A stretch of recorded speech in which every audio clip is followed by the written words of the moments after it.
Hello, I'm one of the co-founders of the Northeastern Battle Association. I am also the coach of the Quinnipiac Qwilfish. Today I'm going to go over some of the new teams and returning teams for the 4th season of the Northeastern Battle Association. And so that isn't just a quick slideshow of the pictures, I'll actually also be going over their draft and the power rankings that was recently published today. So to start, we have the Albany Steam Clamperls. The Albany Steam Clamperls were the Syracuse Sea Dots in Season 3 and the Olympia Oma Stars in Season 1 and 2. So this is a returning team.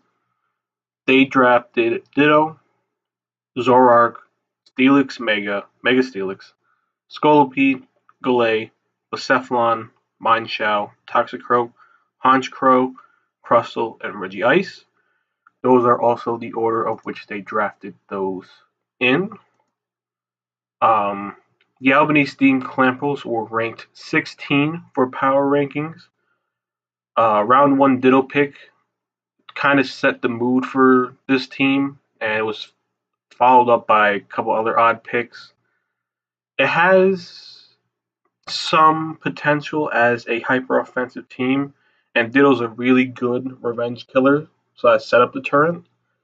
But the round 1 pick for Ditto, and then a round 2 pick Zoroark, and a round 3 pick Mega Steelix does not really help this team.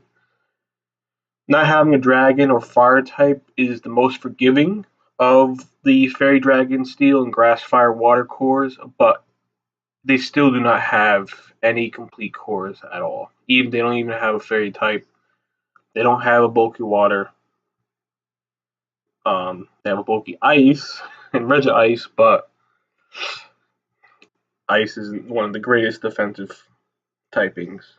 Their only real defensive capabilities are Mega Steelix and Regice, and maybe Mineshaw to an extent. But that defensive core, if you want to call it that, is weak to fire.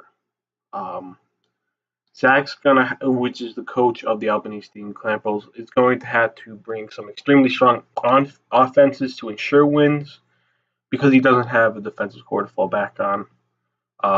His speed tiers kind of jump. He does lean to the faster side though.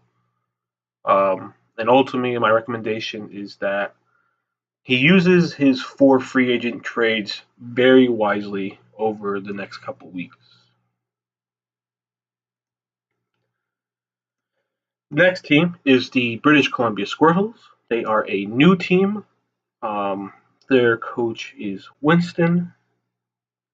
The British Columbia Squirtles were given the power ranking of 9. They drafted Clefable, Terrakion, Starmie, Alolan Muck, Mega Alakazam, Gliscor, Snorlax, Archeops, Eelkatraz, Registeel, and Tangela. Clefable can be a very tough Pokemon to break once it sets up, and it's also a really good rock setter. Gliscor, Registeel, and Alolan Muck can probably synergize it with it to make a pretty decent defensive core, though I'm not 100% sure who's going to be his wish passer for Registeel. He has a good balance of defensive and offensive Pokemon, though there's a large gap in the speed tiers, going from basically 30 to 60 and then jumping to 108 to 115/150. This is more of a sign between his defensive offensive role split, so it could be worked on around a little bit more compared to the team we just talked about, the Albany Steam Clamperls. He has 2 very good offensive psychic types. Starmie, especially if it can rapid spin away hazards, and then Mega Alakazam, which could get a ability that can help it a lot. Especially, imagine if it gets a Beast Boost or something like that, it can wreck through a team. So outside of that, team has good hazard and setting and control. Clefable, Starmie. The next team is another returning team, and that is the Glocester Gliscors. They drafted Skarmory, Hippowdon, Gallade, Mega, Diancie, Chandelure, Milotic, Kyurem, Roserade, Talonflame, Magneton, and Lopunny. They received the ranking of 4 for power rankings. I personally was thinking they were going to go for Sand because their first picks were Skarmory and Paladin, and I was expecting them to pick up Tyranitar, Stoutland, maybe. But instead, they went for some really good defensive walls. The Fairy Dragon Steel Core is a little bit weak to Steel, but he did pick up Magneton round 10, which can probably help trap some of those Steel types. Speed tiers aren't the greatest, but they're not the worst, definitely. Owen, who's the coach, can make a really good wall with Skarmory, Hippowdon, Milotic, and Kyurem, and then bring in his offensive threats to make Glade, Chandelure, Talonflame if rocks aren't up yet, Roserade. Because of the speed tiers, you might have to run Scarf on some of those, and you might have to bring Scarf every week, which could get predictable. Outside of that, team has really good hazard setting. Not the greatest hazard control though.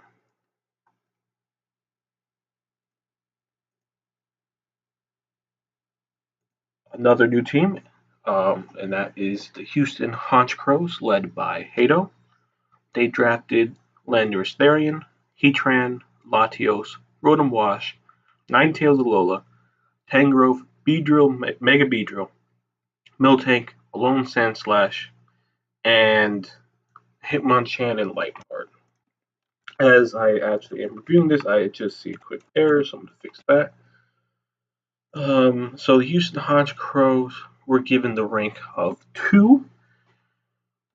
Hato has what will likely be a very successful Hail and Veal team with Alolan Ninetales, Alolan Sandslash, and Lightheart as support.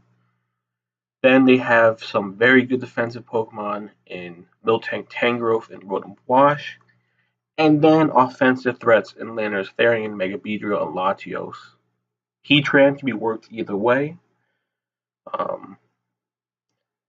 Really good hazard setting, decent hazard control, speed tiers are good. Lots of Volturn utility here. The 4 times weaknesses are also pretty well covered. So this is very likely going to be a very successful team this season.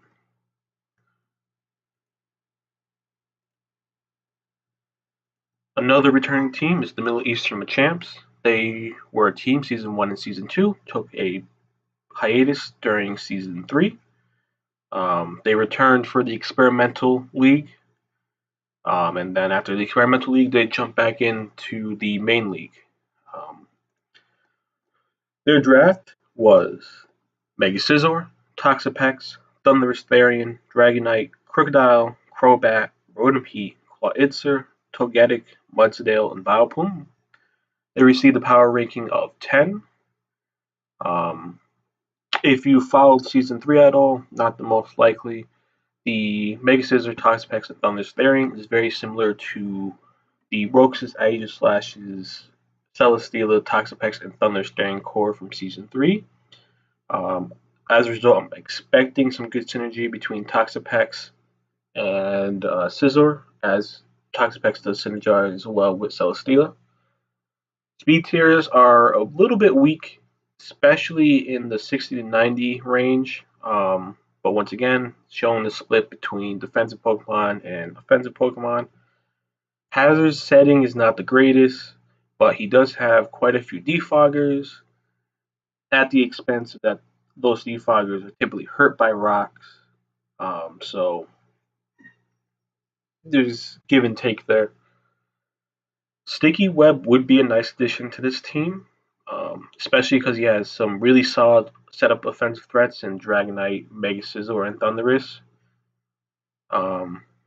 He's going to have to look out for haze users, though. And then he has quite a few good choice users. Rotoheat, Crobat, Crocodile, Clyde, so they can run Spax or Scarf or Ban in Crobat's case. And then he has some good Volturn users, some good Volturn synergy in this team.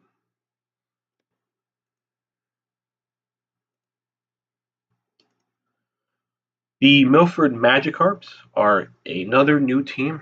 So far, there's been a pretty good returning team, new team, kind of back and forward going. I think that doesn't continue though. They drafted Jirachi, Azumarill, Suicune, Pelipper, Raticate, Shuckle, Nidoking, Mega Sableye, Bombsnow, Gardevoir, and Dusclops.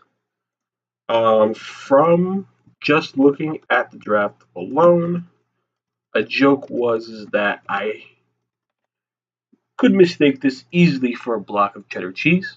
The potential cheese or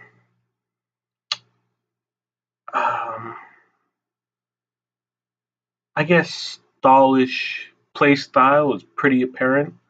Jirachi, Mega Sableye, Shuckle, and Azumarill can be very annoying to face, especially paired with Mega Sableye. Jirachi Mega Sableye is a really good combination, as Mega Sableye is only weak to Fairy, and Jirachi can eat those Fairy hits up. Two water types are typically a good choice in the league, at least in my opinion, but three, not the greatest, especially how he has Pelipper, but no clear apparent rain abusers. He additionally has Abomasnow, but no clear hail users. So there's some interesting weather setting choices without any weather abusers to back it up. Next up, we have the New Haven Magearnas, who were the New Haven Necrozmas in Season 1.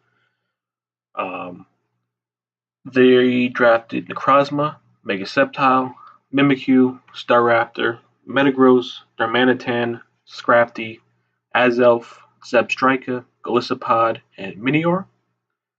They received a power ranking of 11. If I forgot to put the power ranking number for the Milford Magikarps, they were number 13.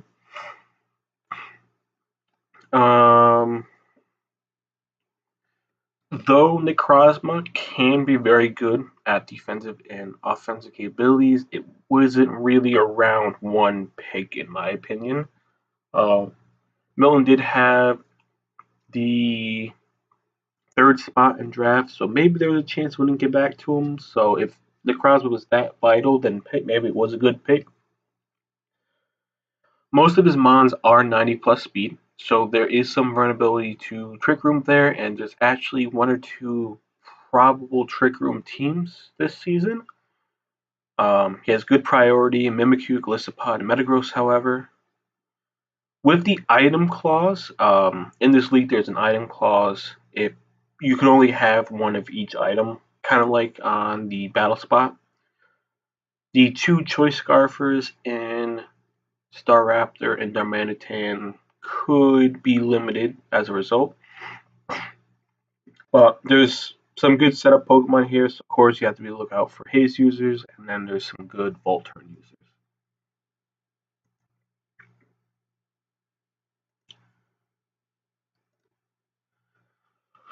Another new team is the Northeastern Duskies.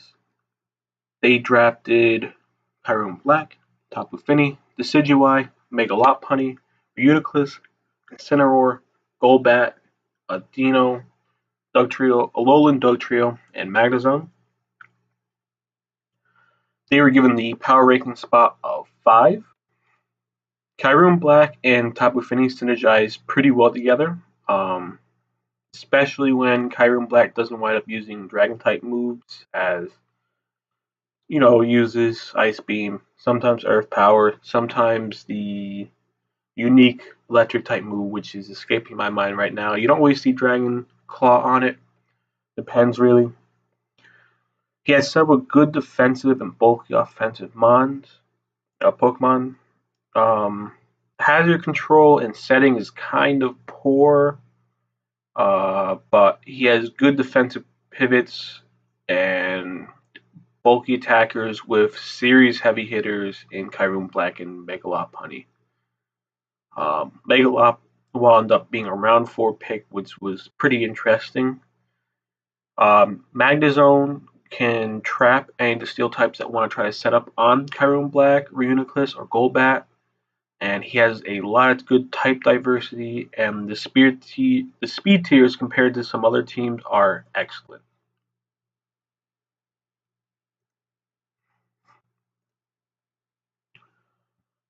A new to the Northeastern Battle Association, but a competitor in the Northeastern Experimental League is the Philadelphia Phanpys. He drafted Tapu Bulu, Hawlucha, Nihilego, Zygarde 10%, Hydreigon, Empoleon, Camerupt Mega, Uxie, Cofagrigus, Lantern, and Lanoon. He received the power ranking of 3. This team is basically just missing Heatran. Bulucha is really good. The Helgo, which is a good counter to Tapu Bulu, he has it. And then Bulu helps with that 4 times weakness to ground. Zygarde 10% might be a little bit limited with grassy terrain, but it could trap with 1,000 waves, could spam 1,000 arrows. And just in general, the Fairy Dragon Steel Core is kind of weak to Fairy. Lantern is nice support to Camerupt, who has 4 times weak to water. And it kind of makes Lantern a little bit predictable, but at the same time unpredictable, because you just might expect it to always be water absorb, and then you go for electric type attack, and then boom, it's volt absorb. Empoleon with grassy terrain benefits, Cofagrigus and Lantern are his good defensive pivots, and can operate pretty well in Trick Room or non-Trick Room with Uxie and Camerupt. There's a pretty clear sign that on some weeks he might just bring Trick Room, or Psych Out bring Trick Room. Outside of this, he just has a couple of 4 times weaknesses that could be abused, but he could definitely play around them. And I expect, as long as there's no hacks, there's basically kind of a joke that around how Chef continuously gets hacks. He should do pretty well. Hoping he doesn't get hacks though. The next team is the Portland Prinplups. This is another new team. They drafted the Victini, Ferrothorn, Galvantula, Florges, Kommo-o, Donphan, Mega Gyarados, Licky, Gengar, Noivern, and Lycanroc Day. They received the power ranking of 6. Ultimately, this team has just about it all. It's a pretty good jack of all trades team. Has good hazard control, hazard setting, setup users, wish passers, defensive and offensive mons, choice users, priority users. The speed tiers are pretty fleshed out, though it's a bit heavy on the speedy side. It has one of the best sticky web users, which Gengar and Mega Gyarados, especially that Gengar is one of his Z users, can abuse. Gengar won't have to run Scarf all the time. It could run Specs, or it could just pack a very hard-hitting, never-ending Nightmare. It's really well-rounded, so there's nothing in particular it super excels in. There's not like a whole bunch of scary wall breakers that he has, but he's definitely going to make some probably well-balanced teams. I realize that there are some week 1 spoilers on the team pages, so just ignore those for now. The next team we are going to talk about are the Quinnipiac Qwilfish, which is my own team. I know Chef has done a draft analysis. I will link that, and then I'm also going to do a draft analysis, which I will link. In addition to that, I will put timestamps to every single team, so that way you can jump around to the teams that you want to see. So the Quinnipiac Qwilfish all 4 seasons, of course, because I am one of the founders of the league itself. I drafted Celesteela, Megalodios, Sylveon, Dugtrio, Arcanine, Primarina, Hitmontop, Superior, Slurpuff, Nidoqueen, and Quagsire. Um, in the power rankings, I wrote that I took the name of this season's league a little bit too literally, as this season is called the Triumvirate League, and that's just because all the divisions are named after the third game in the Pokemon series. I have 3 fairy types and 3 ground types that needed to get balanced out, which is a little bit hard because each ground type has a different role, each fairy type has a different role, so I had to figure out what I can replace effectively. Speed tier skip around 35 to 60 to 76, and then 95 to 120. So there's some pretty bad gaps, and I guess you could say some vulnerability to Trick Room. There's decent hazard control removal. Dugtrio can trap a lot of the steel and poison types that would otherwise give this team a hard time, especially if they ran more than one fairy type. There's some good bulky attackers, some good defensive mons, though it's really kind of lacking in any purely offensive Pokemon outside of Megalodios, so that could hinder it because there's no real wall breakers.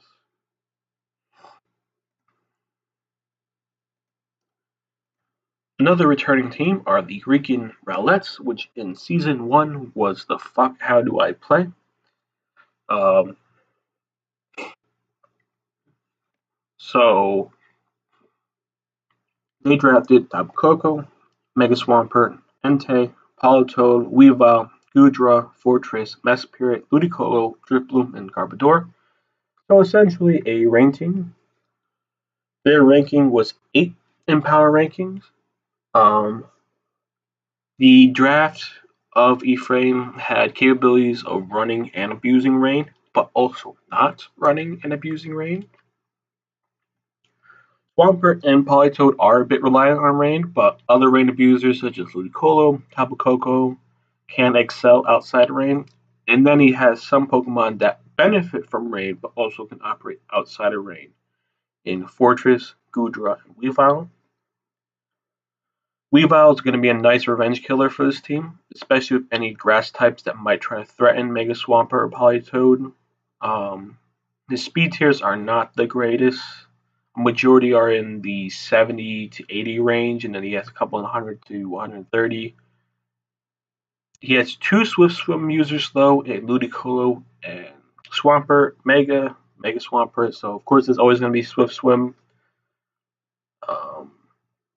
He does have an unburdened user in Tapu Koko, not Tapu Koko, Drifloon, who will be paired most likely with Tapu Koko. Though he could probably find a couple other ways to utilize that. He could use that to his advantages to get Tailwind or Setup. His hazard control and setting is good, though Sticky Web would help this team, and I do not believe Fortress gets that.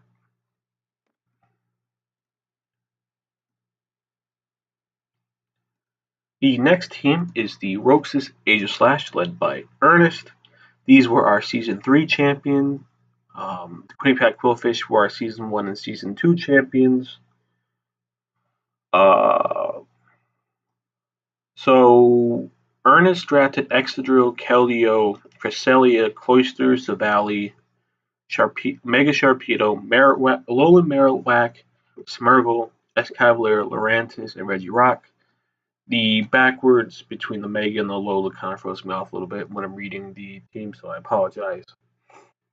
Ernest's team seems a bit random, doesn't have a clear goal. Mega Sharpedo isn't the greatest in a league where you have to Mega Evolve on the first turn, and there's no web support unless Smeargle is going to be a hazard set. The speed tier jumps from 20 to 50 to 78 to 70 to 88, and then 95 to 108. So there is some hinting that he might do Trick Room with Cresselia. There's a lack of a fairy typing. Savali could cover that, but then he doesn't have a dragon type. Fairy and Steel are probably the most two important types in draft format in general. Cloyster is an iconic pick for Ernest. He uses it very effectively. Excadrill doesn't have sand, so it's going to have to be probably some type of mold breaker set. But this team doesn't really seem to have any synergy, but it's also Ernest, so he'll probably find a way to surprise everyone, and he'll wind up probably being the third or second or top choice in the coming weeks, to be honest.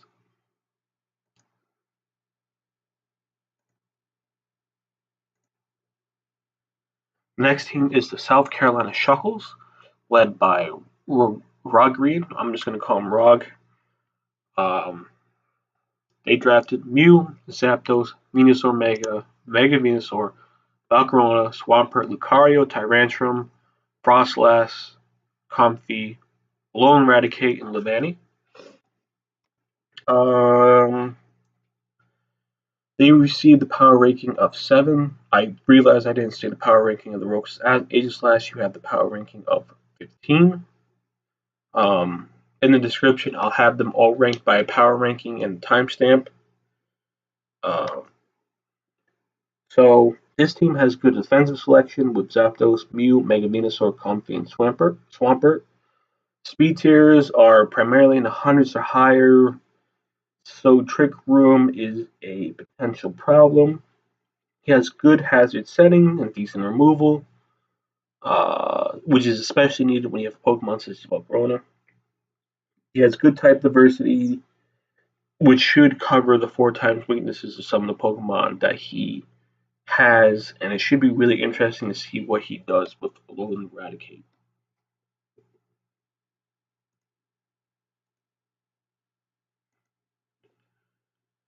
Next up, we have the Texas Wailords. This is Ben's team.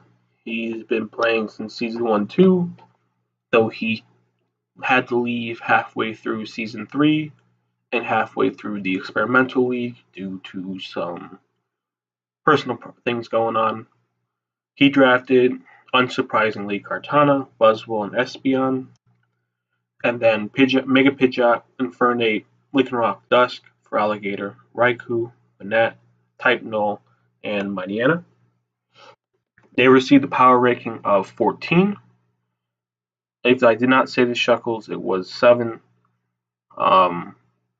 Ben went for a very offensive team similar to Zach, but a little bit more structured. It does really lack any defensive core, though Buzzwole and Kartana can be physically defensive, and Raikou can be especially defensive. Type Null with Eviolite is probably their most bulkiest Pokemon, to be 100% honest. But it's also his slowest. Though he's not. Oh, I apologize. He did not draft Lycanroc Dust. He did draft Heliolisk. He traded that for a week 0 trade. But Heliolisk was the interesting choice because he didn't have rain and he got rid of it basically right away. So it was probably a rush for time choice. He does have to look out because a lot of his Pokemon are weak to especially offensive Pokemon. So a team that has a nice special attacker psychic type like Mega Alakazam could just come in and wreck shop. And this team also lacks a Fairy type, which is a key typing in League format. Last but not least, we have another new team, but was in the Northeastern Experimental League, and it's also our number 1 power ranking spot. That is the Washington Wailords, read by Colin. I'm going to guess it's pronounced Colin. If it's not, I apologize. His team was Nagandel, Togekiss, Cobalion, Mamoswine, Vaporeon, Rotom, Bronzong, Zygarde 50%, Frogadier, Houndoom, Mega Houndoom, and Chestnut. Nagandel is still allowed in this league. There was a split vote to ban, so we went with the Season 3 decision, which was to allow it because Season 3 started basically right before Nagandel got banned. if I remember correctly. Um, it appears that when Colin realized that his Dragon Fairy Steel Core was somewhat weak to ground types, he decided to draft two of the best ground types in League format in Mamoswine and Zygarde 50%, which could have countered Nagandel extremely well. My main critiques of this team is that the speed tiers kind of skip around and they're heavy in the 80 plus range, so kick room could be a problem. And that though the hazard setting is decent, the hazard control is not that great. With just as far as I'm aware right now, other than Togekiss, um, being Rotomo as the main and only defogger. Though I guess Togekiss could probably do it also. He has a very good defensive backing in Vaporeon, Bronzong, Chestnut, and Togekiss. Zygarde 50% Rotomo could also have defensive capabilities, and his offensive threats are absolutely the main highlight of this team. In Nagandel, Cobalion, Mamoswine, Zygarde 50%, Houndoom Mega, and Protein Frogadier. This team's also a big threat to the Philadelphia Phanpys because Cobalion and Togekiss are both potential flinch users. So that is the 16 teams for Season 4 of the Northeastern Battle Associations, along with their power rankings. Um, the videos will be uploaded for each battle test team. They will just be the actual match, no commentary, no anything like that. I know Chef and myself are going to be uploading match commentary to our own respective channels, and on those matches, a link will be provided to those. Links will also be provided to both Chef and my own channel, and timestamps for each of the teams' commentary and introduction. There is no specific plan to do the power rankings in the video every time, but we will see for the future.